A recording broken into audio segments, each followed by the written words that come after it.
ಆತ್ಮೀಯರೇ, ಎಲ್ರಿಗೂ ನಮಸ್ಕಾರ. ಉಪನಿರ್ದೇಶಕರ ಕಚೇರಿ ದಾವಣಗೆರೆ ಇಲ್ಲಿಂದ ತಮ್ಮೆಲ್ಲರಿಗೂ ಈಗಾಗಲೇ UDAS ಸಂಬಂಧಪಟ್ಟಂತೆ ಒಂದು ಮಾಹಿತಿಯನ್ನು ಶೇರ್ ಮಾಡ್ತಾ ಇದ್ದೇವೆ. ಸ್ಕೂಲ್ ಸರ್ಟಿಫಿಕೇಷನ್ ಮಾಡಿ ಅಂಥೇಳಿ, ಅದನ್ನು ಮಾಡೋದು ಹೇಗೆ ಅಂಥೇಳಿ ಈ ವಿಡಿಯೋ ಮೂಲಕ ನೋಡೋಣ. ತಾವು UDAS ಲಾಗಿನ್ ಆಗಲಿಕ್ಕೆ ವೆಬ್ಸೈಟ್ ಮೂಲಕ ತೆರಳಿದಾಗ ಅಲ್ಲಿ ಪ್ರೊಫೈಲ್ ಆ್ಯಂಡ್ ಫೆಸಿಲಿಟಿ ಅನ್ನುವಂಥ ಆಪ್ಷನ್ ಬರುತ್ತೆ.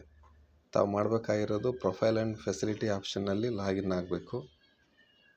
ಲಾಗಿನ್ ಆಗುವಾಗ ಈ ರೀತಿ ಲಾಗಿನ್ ಪೇಜ್ ಓಪನ್ ಆಗುತ್ತೆ. ಅಲ್ಲಿ ತಮ್ಮ ಡೈಸ್ ನಂಬರನ್ನು ಎಂಟ್ರಿ ಮಾಡ್ತೀರಿ. ಅದು ಯೂಸರ್ ನೇಮ್ ಆಗಿರುತ್ತೆ.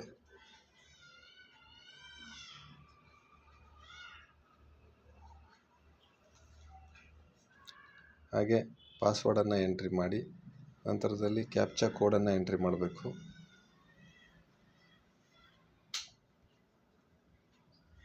ಲಾಗಿನ್ ಮಾಡಬೇಕು.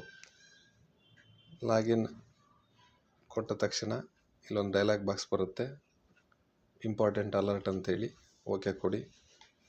ಓಕೆ ಕೊಟ್ಟಾದ ನಂತರ ಪ್ರೊಫೈಲ್ ಆ್ಯಂಡ್ ಫೆಸಿಲಿಟಿ ಅಂತ ಏನು ಕಾಣ್ತಾ ಇದೆ, ಈ ಪ್ರೊಫೈಲ್ ಆ್ಯಂಡ್ ಫೆಸಿಲಿಟಿಯನ್ನು ಕ್ಲಿಕ್ ಮಾಡಬೇಕು. ಕ್ಲಿಕ್ ಮಾಡಿದ ನಂತರ ಇಲ್ಲಿ ಸಾಕಷ್ಟು ಮಾಹಿತಿಯನ್ನು ಈಗಾಗಲೇ ತಾವು ತುಂಬಿರ್ತೀರ.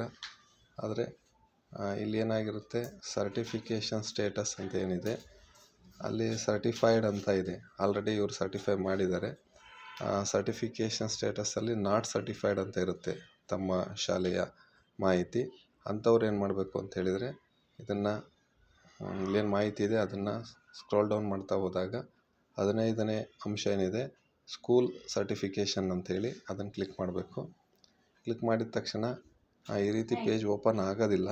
ತಮಗೇನಾಗುತ್ತೆ ಅಂತ ಹೇಳಿದರೆ, ಅಲ್ಲೊಂದು ಡೈಲಾಗ್ ಬಾಕ್ಸ್ ಬರುತ್ತೆ ಮತ್ತು ಅಲ್ಲಿ ರಿಮಾರ್ಕ್ಸ್ ಎಂಟ್ರಿ ಮಾಡಬೇಕಾಗುತ್ತೆ. ಸಬ್ಮಿಟ್ ಅಂತ ಕೊಟ್ಟಾಗ ಸಬ್ಮಿಟ್ ಆಗಿರುವಂಥ ಮಾಹಿತಿ ಈ ರೀತಿ ತಮ್ಮ ಸ್ಕ್ರೀನ್ ಮೇಲೆ ಬರುತ್ತೆ. ಈ ರೀತಿ ಮಾಡಿದರೆ ತಾವು ಸ್ಕೂಲ್ ಸರ್ಟಿಫಿಕೇಷನ್ ಮಾಡಿದ್ದು ಕಂಪ್ಲೀಟ್ ಆದಂತೆ. Thank you. ಧನ್ಯವಾದಗಳು.